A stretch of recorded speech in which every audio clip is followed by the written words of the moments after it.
अस्सलामुअलैकुम। बोल news headquarter से खुशामदीद। मैं हूँ सैयद रजी। मैं हूँ युसराना जंग और मैं हूँ आमना अकरम। हेडलाइंस आपने जानी, बुलेटिन में बात होगी। बुलेटिन में सबसे पहले आपको बताएं कि इस्लामाबाद हाई कोर्ट ने इमरान खान को मिलने वाले तोशाखाना तहाइफ की तफसील आम करने का हुक्म दे दिया। जस्टिस मियां गुल हसन औरंगजेब ने रिमार्क्स दिए, बैरून मुल्क से मिले तहाइफ कोई घर ले गया है तो वापस लें। गुज़िश्ता 20 साल के तहाइफ को बेशक इसी तरह देख लें, अगर कोई आईनी तशरीह करनी है तो हम कर देंगे। अदालत ने डिप्टी अटॉर्नी जनरल से मुकालमा किया, एक पॉलिसी बनाए कि जो भी तोहफा आएगा वो खजाने में जमा होगा, बाहर से आए सब तहाइफ नुमाइश के लिए रखे जाने चाहिए। इस्लामाबाद हाई कोर्ट ने इमरान खान को मिलने वाले तोशाखाना तहाइफ की तफसील आम करने का हुक्म दे दिया। जस्टिस मियां गुल हसन औरंगजेब ने रिमार्क्स दिए, बैरून मुल्क से मिले तहाइफ कोई घर ले गया है तो वापस लें। गुज़िश्ता 20 साल के तहाइफ को बेशक इसी तरह देख लें, अगर कोई आईनी तशरीह करनी है तो हम कर देंगे। अदालत ने डिप्टी अटॉर्नी जनरल से मुकालमा किया, एक पॉलिसी बनाएं कि जो भी तोहफा आएगा वो खजाने में जमा होगा, बाहर से आए सब तहाइफ नुमाइश के लिए रखे जाने चाहिए। इस्लामाबाद हाई कोर्ट ने इमरान खान को मिलने वाले तोशाखाना की तफसीलात आम करने का हुक्म दे दिया है। जस्टिस मियां गुल हसन औरंगजेब ने रिमार्क्स दिए हैं कि बैरून मुल्क से मिले तहाइफ कोई घर ले गया है तो वापस लें। गुज़िश्ता 20 साल के तहाइफ को बेशक इसी तरह देख लें। इसी हवाले से बात कर लेते हैं फयाज महमूद से। फयाज, मजीद क्या कहा फाजिल जज ने?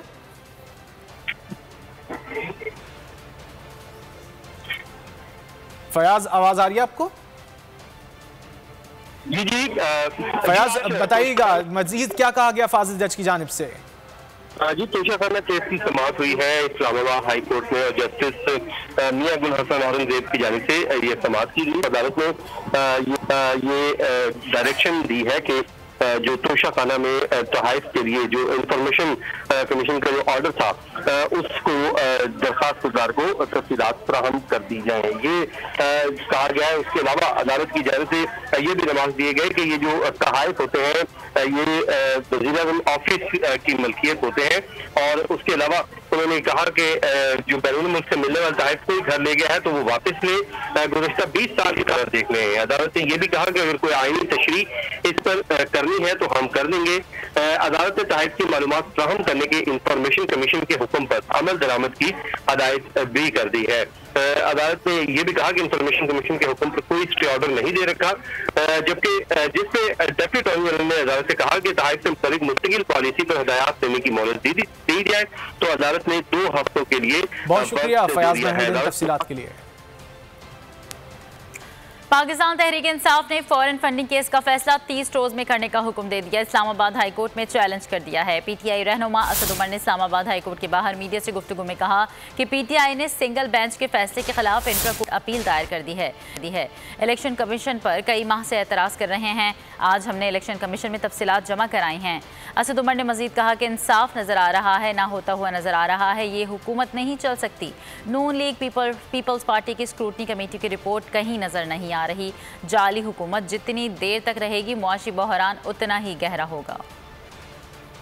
हम इस्लामाबाद हाई कोर्ट आए हुए हैं, जहां पर हमारी एक इंट्रा कोर्ट अपील और एक पिटिशन फाइल हो रही है फॉरेन फंडिंग केस से मुतालिक। अल मशहूर फॉरेन फंडिंग केस जिसको भेंट के दही बना दिया गया है कि इलेक्शन कमीशन ने जो स्क्रूटनी कमेटी बनाई तहरीक इंसाफ के अकाउंट्स की, वो तो पूरी बन भी गई, उसके ऊपर मीडिया ट्रायल भी शुरू है अभी और अब डे टू डे हियरिंग भी उसकी शुरू हो चुकी है। लेकिन हमें कोई नामो निशान नहीं नज़र आ रहा मुस्लिम लीग नून के अकाउंट्स की जो स्क्रूटनी कमेटी थी उसकी रिपोर्ट कहाँ है। हमें कहीं पे ये नहीं नज़र आ रहा कि पीपल्स पार्टी की जो बनी थी स्क्रूटनी कमेटी उसके इस वक्त सूरत हाल क्या है। तो ये इसीलिए ये अपील फाइल की जा। आज फैसला करना है या नैब चलाएं या हुकूमत। हाल यही है कि नैब खत्म करें, ऑपोजिशन के केसेस खत्म ना करें। शाहिद खाकान अब्बासी ने अपनी ही हुकूमत से बड़ा मुतालबा कर दिया। कहा अदालतों में कैमरे लगा कर दिखाएं नैब कर क्या रहा है। अगर ये इदारा रहेगा तो ये मुल्क नहीं चल सकता। उम्मीद है कि काबीना इस हवाले से बेहतर फैसला करेगी। उन्होंने कहा कि पाकिस्तान कीमत खरीद से कम कीमत पर पेट्रोल बेच रहा है। बिजली और पेट्रोल की कीमतों से मुतालिक फैसले मुश्किल हैं लेकिन करने पड़ेंगे। जो सराहन है हुकूमत के, उन्होंने बड़ा वाज़ेह कहा है कि अगर ये नैब रहेगा तो हमने कोई फैसले नहीं करना, हुकूमत नहीं चलेगी। तो तो आज हुकूमत के पास एक बड़ा फैसला है, नैब को ख़त्म करना है या रखना है। नैब को चलाएं या हुकूमत चलाएं। जो अपोजिशन है, जो हुकूमत में है, केसेस सारे उसी पर बने हुए हैं। तो इल्ज़ाम ये लगेगा कि ये अपने केस ख़त्म करवाना चाहते हैं। जो सियासतदानों पर केस हैं वो आप रहने दें, उनको चलाएं, ताकि कोई ये शुबा ना हो कि शायद अपनी जान बचाना चाहते हैं। और इन अदालतों में टीवी कैमरे लगाकर तमाम को दिखाएं कि ये नैब कर क्या रहा है। यही वाहिद हल है। जो तबाही इमरान खान ने मुल्क के अंदर पूरे निज़ाम की फैलाई है, चाहे बिजली का निज़ाम हो, गैस का हो, पेट्रोल का हो, डीजल का हो, इन सब की दुरुस्ती करनी पड़ेगी। और ये बड़े मुश्किल फैसले हैं, ये तकलीफदेह फैसले हैं। अहम खबर दें आपको, वज़ीर आज़म शहबाज शरीफ की वफाकी काबीना का पहला इजलास। काबीना अरकान का मीटिंग हॉल में आमद पर वज़ीर आज़म शहबाज शरीफ का इस्तकबाल। काबीना अरकान ने डेस्क बजाकर खुशामदीद कहा। शहबाज शरीफ ने अरकान को खुशामदीद कहा और वजारती मनसब संभालने पर मुबारकबाद दी। तफसीलात जान लेते हैं सिद्दीक साजिद से। सिद्दीक, आगाह कीजिएगा। जी, वज़ीर आज़म शहबाज शरीफ की ज़ेर सदारत काबीना का पहला इजलास जारी है। ज़राए के मुताबिक जैसे ही वज़ीर आज़म मीटिंग हॉल में आए हैं तो उनका इस्तकबाल अरकान ने डेस्क पर जाकर किया है। शहबाज शरीफ ने अरकान को खुशामदीद, उन्हें वजारती मनसब संभालने पर मुबारकबाद दी और साथ ये भी कहा कि ये कुर्सी और ओहदा फूलों की सेज नहीं है, हमारे सामने बहुत से चैलेंजेस है, मिलकर मुकाबला करना होगा। 3.5 साल में जो मुल्क का हाल किया गया, इस पर दिल खून के आंसू होता है। हर शोबे में तबाही है, आवाम को तरक्की के जाली ख्वाब दिखाए गए और आप सब ने इत्तेहाद और यकजहती से मुल्क को न सिर्फ मसाइल से निकालना बल्कि आवाम को। उसके बाद काबीना को जो है मुल्क की मौजूदा जो माशी सूरत हाल है उसके ऊपर ब्रीफिंग जो है वो दी गई और ये बात बताई गई है कि जो अप्रैल और मई में डीजल और पेट्रोल को गुज़श्ता हुकूमत की सियासी पॉइंट स्कोरिंग के लिए दी जाने वाली सब्सिडी पर कौमी खजाने को 67 अरब रुपए का नुकसान हुआ है। कौमी खजाने को डीजल पर 52 रुपए फी लीटर और पेट्रोल पर 22 रुपए फी लीटर का नुकसान हुआ है। काबीना को नए पाकिस्तान की छोड़ी हुई माशी सूरत हाल पर भी ब्रीफिंग दी गई और 2017-18 में कहा गया कि GDP का ग्रोथ रेट 6.1% था, जबकि 2021-22 में यह सिर्फ 4% था। जी सिद्दीक, बहुत शुक्रिया इन तफसीलात के लिए। हुक्मरान इत्तेहाद में इख्तलाफात जोर पकड़ने लगे। ANP और मोहसिन दावड़ को लिफ्ट न कराने पर पीपल्स पार्टी भी नाराज हो गई। सदर और गवर्नर पंजाब का ओहदा ना मिलने से नाराजी दोचंद हो गई। PP लीडर मुस्तफ़ा नवाज खोकर वफाकी वजीर ना बनने पर बुरा मान गए। शाहिद खाकान अब्बासी भी वजीर बनने के मूड में नहीं हैं। BNP ने चागी वाक़े पर बतौर एहतजाज साइट पकड़ ली। उलझे मामला सुलझाने के लिए बिलावल भुट्टो और नवाज शरीफ की मुलाकात अहमियत इख्तियार कर गई।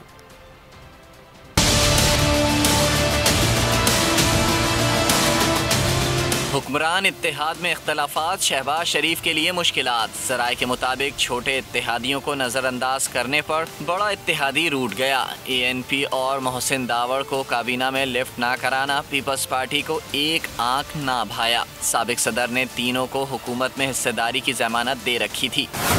ज़राए का कहना है पीपल्स पार्टी की नज़रें 2 आईनी दफातर सदर और गवर्नर पंजाब पर हैं। ज़राए के मुताबिक PP रहनुमा मुस्तफ़ा नवाज खोकर ने वजीर मुमलिकत बनने से इनकार कर दिया। जूनियर्स को वफाकी वजीर बनाए जाने पर बतौर एहतजाज हल्फ तक ना उठाया। साबिक वजीर आज़म शाहिद खाकान अब्बासी भी वफाकी वजीर बनने के मूड में नहीं। सहाफ़ियों से गुफ्तगू में सारी कहानी एक लफ्ज़ में सुना डाली। आप कब हल्फ उठा रहे हैं? मैंने हल्फ लिया था एक दफा। उधर BNP ने चागी वाक़े पर बतौर एहतजाज साइट पकड़ लिया। पहले वो नौकुंडी में वाक़यात हुए थे, चागी में तहसील में आज एहतजाज किया गया लोगों ने, उस पर फिर आज फायरिंग की गई जिसकी वजह से 6 अफराद ज़ख्मी हो गए। जब तक कि इन मामलात की हायर लेवल पर एक जुडिशल कमीशन बनाकर इनकी इंक्वायरी नहीं की जाती, जो भी लोग इसमें मुलविस हैं उनको गिरफ्तार नहीं किया जाता, हमारे लिए जो है ना फिर उस कैबिनेट में शामिल होना बहुत मुश्किल है। ज़राए के मुताबिक बिलावल भुट्टो की नवाज शरीफ सुलझे मामलात सुलझाने की कोशिश की जाएगी। MKM के मोहम्मद इकबाल के इंतकाल और BNP की अलहदगी के बाद हुकूमत अक्सरियत खो चुकी। फवाद चौधरी का ट्वीट लिखा, हुकूमती अरकान की तादाद 168 है, फौरी तौर पर एतमाद का वोट लिया जाए। चौधरी फवाद की जानिब से ये ट्वीट किया गया है। उन्होंने लिखा है कि MKM के मोहम्मद इकबाल के इंतकाल के बाद और BNP की अलहदगी के बाद हुकूमत अक्सरियत खो चुकी है। उन्होंने लिखा कि हुकूमती अरकान की तादाद 168 है, फौरी तौर पर एतमाद का वोट लिया जाए।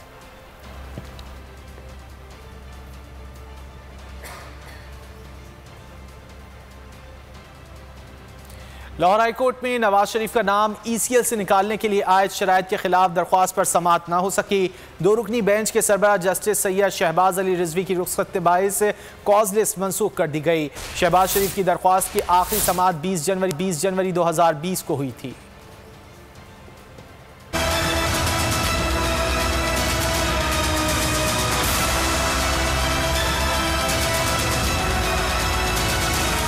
नवाज शरीफ का नाम ECL से निकालने के लिए शराइत। लाहौर हाई कोर्ट में दरख्वास्त पर समाअत मनसूख। 2 रुकनी बेंच के सरबराह जस्टिस सैयद शहबाज अली रिजवी की रुख्सत के बायस कॉज लिस्ट मनसूख की गई। शहबाज शरीफ की दरख्वास्त की आखिरी समाअत 20 जनवरी 2020 को हुई थी। अदालत ने 16 नवंबर 2019 को नवाज शरीफ को इलाज के लिए बैरून मुल्क जाने की इजाज़त दी थी। हाई कोर्ट ने 5 कानूनी नुकात पर वकला को बहस के लिए भी तलब कर रखा है। अदालत ने पूछा, क्या सज़ा याफ्ता मुल्जिम को बैरून मुल्क जाने की इजाज़त दी जा सकती है? क्या मेमोरेंडम में आयद की गई शराइत को अलहदा किया जा सकता है? क्या वफाकी हुकूमत ECL ऑर्डिनेंस के तहत कोई शराइत लगा सकती है?